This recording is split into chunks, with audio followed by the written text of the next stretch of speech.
গত শুক্রবার গভীর রাত থেকে শনিবার ভোর পর্যন্ত পঞ্চগড়ের বোদা উপজেলার কাজলদিঘি কালিয়াগঞ্জের ডানাকাটা ও বড়শশী ইউনিয়নের মালিকাডাঙ্গা সীমান্ত দিয়ে নারী শিশুসহ মোট ১১ জনকে বাংলাদেশে পুশিন করে বিএসএফ। এ নিয়ে সীমান্তে বিরাজ করছে চাপা উত্তেজনা। বাড়ানো হয়েছে টহল। বিস্তারিত জানাতে কাজলদিঘি কালিয়াগঞ্জের ডানাকাটা ক্যাম্প এলাকা থেকে সরাসরি যুক্ত হচ্ছেন প্রতিনিধি সিদ্ধার্থ কর্মকার। সেখানে এখন কি অবস্থা দেখছেন? বলছিলাম যে চাপা উত্তেজনা সেখানে বিরাজ করছে, টহল বাড়ানো হয়েছে, নিরাপত্তা ব্যবস্থা কেমন দেখছেন সব মিলিয়ে সেখানে? কবিতা, আসলে বাংলাদেশের মানচিত্রের যে সবচেয়ে উপরে যে জেলাটি এবং সর্বোত্তরে যে জেলা সেটি হচ্ছে পঞ্চগড় জেলা। এর ১,৪০৪.৬৩ বর্গ কিলোমিটার এই জেলার কিন্তু তিন দিকেই রয়েছে ভারতীয় সীমানা। এই ভারতীয় সীমানা দিয়ে ঘেরা এই জেলা কিন্তু এর আগেও আমরা যেমনটি দেখতে পেয়েছি যে ছোটোখাটো পুশিনের ঘটনা, এছাড়া কিছু যে সীমান্ত হত্যার ঘটনা সেটিও কিন্তু ঘটেছিল। তবে এই পর্যন্ত কিন্তু এই যে পুশিনের গতকালকে যে ঘটনাটি ঘটলো সেটি কিন্তু সবচেয়ে বড়, এ যাবৎকালে সবচেয়ে বড় ঘটনা।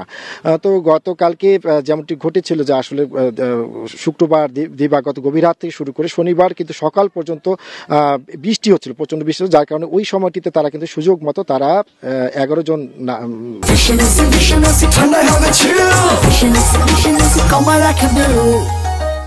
মানুষকে তারা কিন্তু, একজন শিশু ছিল তার মধ্যে, দুজন, সেখানে ৮ জন নারী ছিলেন এবং ২ জন পুরুষ, এই মোট ১১ জন মানুষকে তারা কিন্তু পুশিন করে। তো এরপরে কিন্তু যে ৫৬ বিজিবি ব্যাটালিয়ন রয়েছে তারা কিন্তু ১৫ যে বিএসএফ রয়েছে ওইখানকার ভারতীয় সীমান্ত রক্ষী বাহিনী, তাদের সাথে কিন্তু তারা একটি পতাকা বৈঠক করেন এবং এতে কিন্তু তারা অস্বীকার করেন যে তারা পুশিনের ঘটনাটি ঘটিয়েছেন। তো এই নিয়ে আমাদের বিএসএফ এর পক্ষ থেকে যেমনটি জানানো হয়েছে, তারা কিন্তু বলেছে যে তারা যদি বাংলাদেশের নাগরিক হয়ে থাকে তো তাদেরকে প্রক্রিয়ার মাধ্যমে দেশে পাঠাতে হবে। এবার রাতের আধারে যে পাঠিয়ে দেওয়ার ঘটনা, এটি কিন্তু তারা নিন্দা জানিয়েছেন।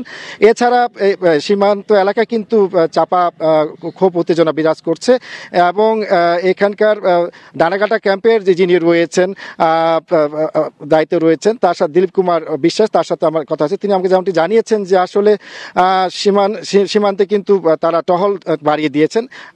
তো এই ছিল পঞ্চগড় থেকে আমাদের সর্বশেষ।